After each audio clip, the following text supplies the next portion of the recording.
জন্য আমি যাব। কিতাবের মধ্যে আছে আল্লাহর পয়গম্বর সাহাবাদেরকে লইয়া ছোট্ট সাহাবী হযরতে তালহাকে দেখার জন্য তার বাড়িতে যায়। তার বাড়িতে যাওয়ার পরে তালহাকে দেখে সত্যি তালহা অসুস্থ। তালহার সাথে কথাবার্তা বলার পরে তার সেবা করার পরে ফেরার পথে আল্লাহর পয়গম্বর তালহার বাবাকে ডাক দিয়ে বলে, তালহা সত্যি সত্যি অসুস্থ, তালহা বেশিদিন বাঁচবে না। তালহা যদি ইন্তেকাল করে, তালহা যদি মারা যায়, তাহলে আমি পয়গম্বরকে খবর দিবা, আমি নবীজি নিজে এসে তার জানাজার নামাজ পড়াইব। সুবহানাল্লাহ। এবার আল্লাহর পয়গম্বর তালহা রাদিয়াল্লাহু তাআলা বাড়ি থেকে বিদায় নিলেন। বিদায় নিয়ে চলে গেলেন। ছোট্ট সাহাবী তার বাবাকে ডাক দিয়ে বলে, আপু আল্লাহর পয়গম্বর আপনাকে যাওয়ার সময় কি বলে গেলেন? হে নবী, আপনি পৃথিবীবাসীদেরকে বলে দেন তারা কি আমি আল্লাহ তাআলাকে ভালোবাসতে চাই? বলেন তো আমরা আল্লাহকে ভালোবাসতে চাই কিনা?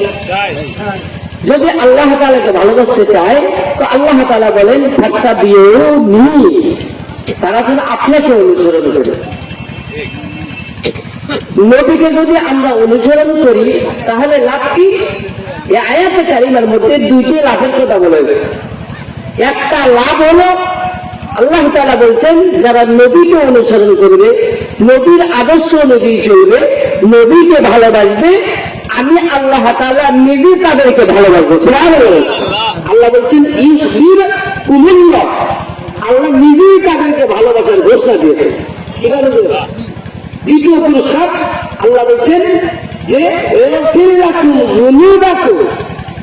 এবং ওই ব্যক্তিদের জীবনের যত গুনাহ আছে সব গুনাহগুলো আল্লাহ তাআলা মাফ করে দেবেন। সুবহানাল্লাহ। তাহলে নবীকে ভালোবাসতে হবে। নবীকে কিভাবে ভালোবাসবেন? নবী তো আর দুনিয়াতে নাই।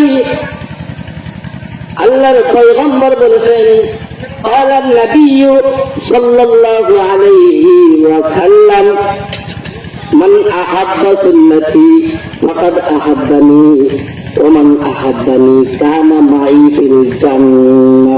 সকলে বলেন আল্লাহু আকবার।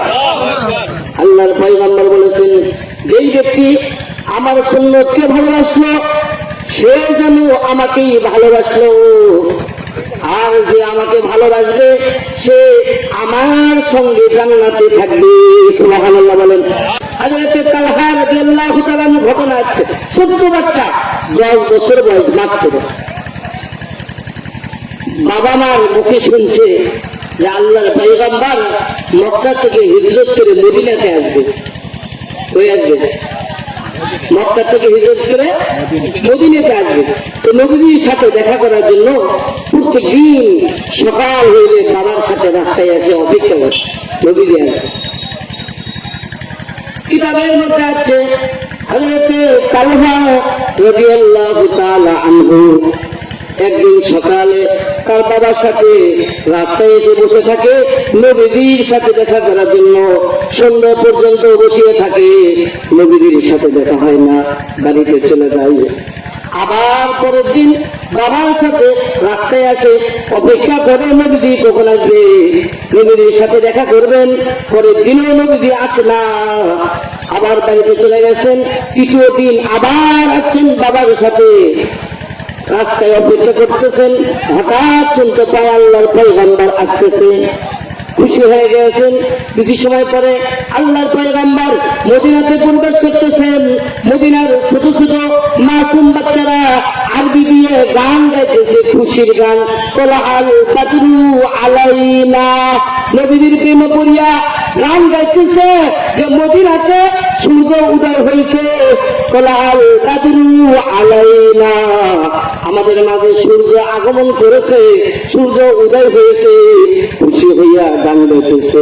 নবীজি যখন প্রবেশ করছে একে একে সকলে আল্লাহর পয়গম্বরের সাথে সালাম দিয়ে মুসাফা করতেছে। ছোট্ট সাহাবা হযরত তালহা রাদিয়াল্লাহু তাআলা আনহু নিজেও গিয়া আল্লাহর পয়গম্বরের সাথে মুসাফা করে, আল্লাহর পয়গম্বরের সাথে মুসাফা করিয়া আল্লাহর পয়গম্বরকে ডাক দিয়ে বলে, ও আল্লাহর পয়গম্বর, ও আল্লাহর নবী, আমি আপনাকে ভালোবাসি, আমি আপনাকে ভালোবাসি। আল্লাহর নবী ডাক দিয়ে বলে, ও তালহা, তুমি একজন সত্য মানুষ, তুমি কিভাবে বুঝলা আমাকে ভালোবাসতে হবে? তোমার সাথে এর আগে আমার দেখা হয় নাই, এই মাত্রই দেখা হলো, তুমি আমাকে ভালোবাসো, আমার জীবনের চেয়েও বেশি ভালোবাসি। সুবহানাল্লাহ। আল্লাহর পয়গম্বর ছোট্ট সাহাবী হযরত তালহা রাদিয়াল্লাহু তাআলা আনহুকে একটু পরীক্ষা করার জন্য ডাক দিয়ে বলে, তালহা রে, সত্যি কি তুমি আমাকে ভালোবাসো? তালহা বলে, ইয়া রাসূলুল্লাহ, ইয়া হাবিবাল্লাহ, সত্যি আমি আপনাকে ভালোবাসি। বলেন কি করতে হবে, কি অর্ডার দিবেন বলেন? বলতে দেরি, আমি কাজ করতে দেরি করবো না, আপনি বলেন। আল্লাহর পয়গম্বর শুধুমাত্র পরীক্ষা করার জন্য ডাক দিয়ে বলে, তালহা, ওই যে তোমার বাবা দেখা যায়, ওটা তোমার বাপ না? যাও তোমার বাবার মাথাটা নিয়ে আসে। তালহা রাদিয়াল্লাহু তাআলা সত্য সাহাবী, উঠে দৌড় দিছে, নবীজির ওয়াদা শোনা মাত্রই দৌড়। আল্লাহর পয়গম্বর ডাক দিয়ে বলো, ও তালহা, দাঁড়াও দাঁড়াও, আমি তো আত্মীয়তা বন্ধন ছিন্ন করার জন্য আসি নাই, আমি শুধু এমনি তোমাকে পরীক্ষা করলাম। আমি বুঝতে পারছি সত্যি তুমি তোমার জীবনের চেয়ে, তোমার পিতামাতার চেয়ে, এক কথায় সব কিছুর চেয়ে আমি রাসূলকে বেশি ভালোবাসো। সুবহানাল্লাহ। এবার তালহা রাদিয়াল্লাহু তাআলা ছোট্ট সাহাবী আল্লাহর পয়গম্বরের দরবার থেকে বিদায় নিয়ে চলে গেলেন। যাওয়ার পরে 2 দিন 3 দিন হয়ে যায়, আল্লাহর নবীর দরবারে আর আসে না। আল্লাহর নবীজি সাহাবাদেরকে ডাক দিয়ে বলে, আমার ছোট্ট সাহাবী তালহা কেন আসে না আমার কাছে? সাহাবারা ডাক দিয়ে বলি, ইয়া রাসূলুল্লাহ, তালহা অসুস্থ, তালহা বাড়িতে অসুস্থ হয়ে পড়ে আছে, সেই জন্য আপনার সাথে দেখা করতে পারে না। আল্লাহর পয়গম্বর ডাক দিয়ে বলে, ও সাহাবারা, চলো চলো, আমার সত্য সাহাবী হযরতে তালহাকে দেখার জন্য আমি যাব। কিতাবের মধ্যে আছে, আল্লাহর পয়গম্বর সাহাবাদেরকে লইয়া সত্য সাহাবী হযরতে তালহাকে দেখার জন্য তার বাড়িতে যান। তার বাড়িতে যাওয়ার পরে তালহাকে দেখে সত্যি তালহা অসুস্থ। তালহার সাথে কথাবার্তা বলার পরে, তার সেবা করার পরে ফেরার পথে আল্লাহর পয়গম্বর তালহার বাবাকে ডাক দিয়ে বলে, তালহা সত্যি সত্যি অসুস্থ, তালহা বেশিদিন বাঁচবে না। তালহা যদি ইন্তেকাল করে, তালহা যদি মারা যায়, তাহলে আমি পয়গম্বরকে খবর দিবা, আমি নবীজি নিজে এসে তার জানাজার নামাজ পড়াইব। সুবহানাল্লাহ।